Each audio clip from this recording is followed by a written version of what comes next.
Okay. Yeah? CJ's octopus. And your baby. Yeah? Hmm?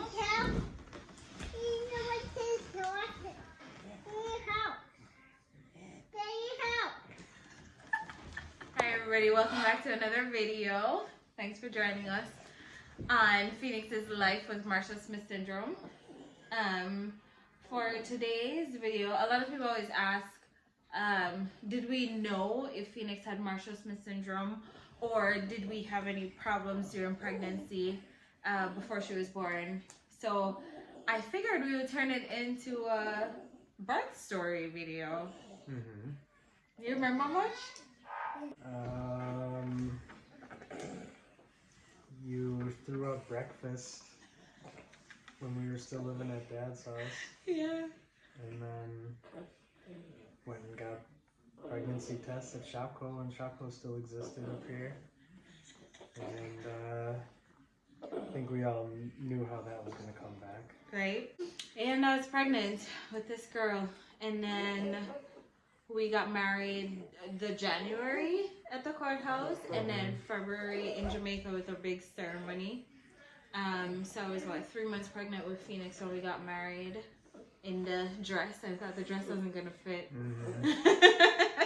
And then, so come July 11, we knew what day she was gonna be born because it was gonna be induced. Because coming to the end of that, I was extremely uncomfortable.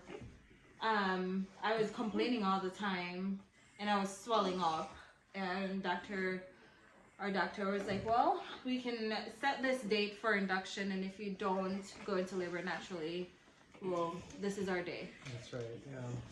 And so I remember it was like packing up our bags, and we were supposed to be at the hospital at 7 o'clock in the morning, and going to the hospital, bags were already unpacked, and get in there, get checked in. I think we were hooked up to medicines by about 8 o'clock. Okay, yeah. Oh gosh, that thing called Pitocin, it mashed up every plan you ever have in life. Once that Pitocin kicked in, I was like, nope, it hurts, it hurts, it hurts.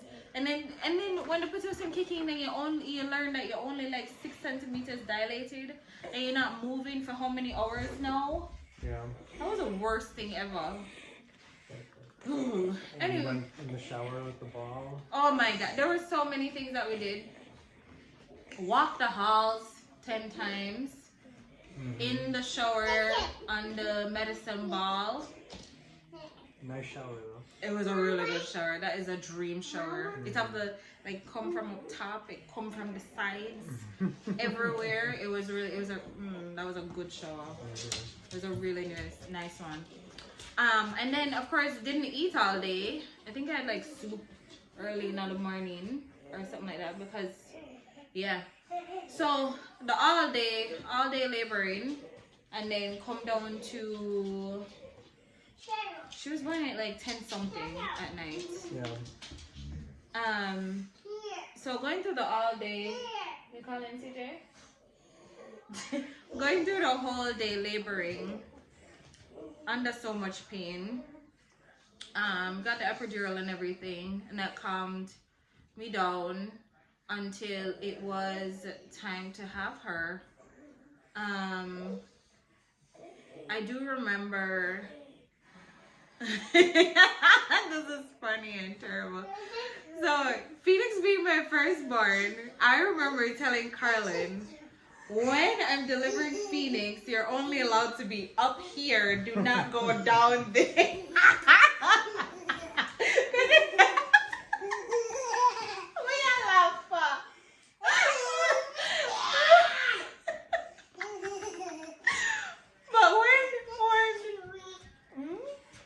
Christmas tree. But when the epidural is in you, like the bottom half of your body goes like, so numb, and you can't really manage yourself.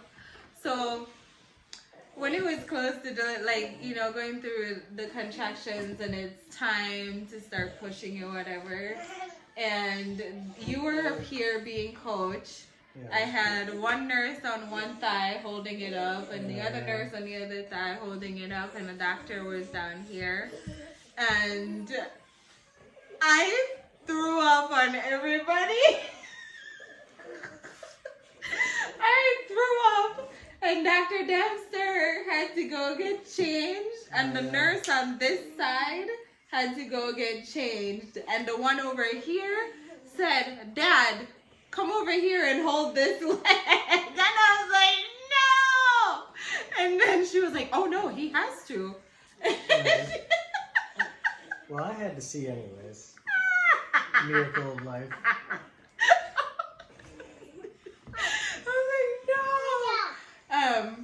But you had to come, you held the leg, and in true Phoenix fashion, she came out just as Dr. Dempster was finishing putting on her shield. I think she had like gotten the front part of her stuff on and the shield just in time to like get Phoenix. I remember when CJ came that she showed up with that. She showed up right. Hazmat suit. And she showed up right at the She must have remembered. the delivery. Yeah, she's like, "I'm not taking no chance with you. You love to throw up on people." Mm-hmm. It was all those ice chips and stuff. What? You want to sit down? No? What do you want?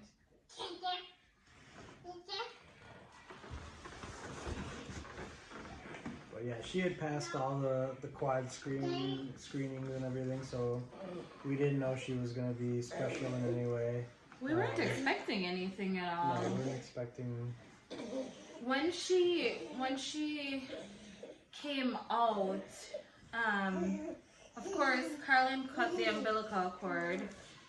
Although I have this feeling that he never actually did cut it properly, because she's always attached to me.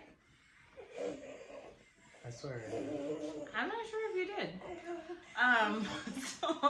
So Carlin cut the cord. What was that like? Well, What is it like when you're cutting a cord? yeah, it was a unique substance to be cutting through. I don't know. I don't want to go into details. I'm actually ashamed of my cord cutting skills. Was it terrible? Because both our kids have outie belly buttons, so I blame myself. I'm sure it is not your fault. The CJ's went in, didn't it? Or no? Yeah. Because CJ don't ball as much as Phoenix. This was outie for a while. CJ don't ball as much as Phoenix. Phoenix bally. Yeah. You know, Jamaican people have a thing. When your baby crying, you must push them belly button in so they don't have an outie. Okay. We never do that, so that's probably my fault Okay. as much as your fault. You never cut it good, and then me never pushed it in. At least we're getting it all aired out. Put it in the open. Yeah, so when she came out, she never cried. She came out, and I remembered when they lifted her up like this, her eyes were wide open. Yeah. Big old wide open eyes. Her eyes were just wide open, like, what's going on? When she first started coming out, I was down there looking because I had to see it, and couldn't believe how white she was. Like, how did she come out whiter than me? Like, at least I know this is my child. What? Yeah. So that was just the first shocker. And then, yeah, her big old eyes. But we still didn't know anything was wrong. We didn't know anything. We didn't know there was an issue at all. I do remember looking back, you know, this is 2020 is hindsight.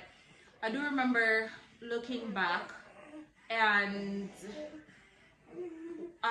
when one of the nurses had said, "Does she look like anybody that you could think of?" And both me and Carlin immediately said, Carlin's grandmother is who she looked like. Because she's always looked like a little old lady. Because she always looked like a little old lady. My hair pretty. But then after that, she did have to do the bilirubin light thing. Yeah, they couldn't get the sound test to work. Her ears were so closed up. Yeah, they couldn't get in her ears at all. No. So we were just kids, new parents. We didn't know what to expect. what was supposed to... No, we didn't know what was serious? supposed to happen or anything. Yeah. And mind you, it must be said that we went home in the normal time frame as soon as her, what is the bilirubin for again? Jaundice. Okay. Yeah. As soon as that was resolved, we went home, which was probably like 3 or 4 days, something like that. She was born 5 pounds 6 ounces. So that was, probably like the first thing is like, oh, measuring normally, but why is she only 5 pounds 6 ounces? But whatever, it's a small baby. So we went home in a normal time frame. We didn't have. Oh God, I'm gonna go shoot each other. Let it go, Phoenix. Shut him. Let it go. Let it go too hard. Whoa. So we went back. We went home in the normal time frame, and then after that, the trouble that began was that she would, as a newborn, say expecting them to cry every couple hours or whatever. But when she would try to eat, like all the feed would run out the side of her mouth. When we went back a couple weeks later just for a checkup, she was like 5 pounds 3 ounces. So she had lost a few ounces, which is never good. They always want for your first or second checkup, something like that, you should be double your birth weight, something like that. I remembered. So that was not good. And then I was pumping because she was not able to latch properly. Remember a lactation consultant and all that. Mm-hmm. She wasn't able to latch properly, so I was pumping. Lord, that did terrible. I was pumping and we were adding formula to my milk, and I dried up at 6 weeks, and that was about it. I didn't feel, sometimes you feel horrible not being able to breastfeed. I did not feel terrible. I was sad that I wasn't able to do it successfully, but it's not like I blame myself or anything like that. I was just worried that she wasn't getting any food and, just trying to figure it out. Plus, it hurt so bad to pump that I didn't care for it. Mind you, when CJ came along, he breastfed for like 6 months, and he bit me, and I handed him over to Karen and I said, I am done breastfeeding this child. I was like, I'm over it. The boy bite me, wicked man. He bite terrible.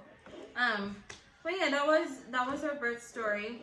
This kind of leads you up to that previous video we did of her diagnosis with Marshall-Smith syndrome, and everything that basically led. 2 months at home. Right. Yeah, 2 months at home, back and forth. We're like at the hospital every week, trying to get her to gain some weight. Yeah. I think by the time diagnosis came around, she was finally like 6 pounds. Yeah. Yes, baby. Yeah. Mama. Yes. You want water? Yeah. Okay, let's go get water. Okay, let's go get it. But that's her birth story, and a little bit added on. I'm gonna let her say goodbye. Can you say goodbye? Ready? Say bye. Bye. Thanks for watching. Bye. See you later.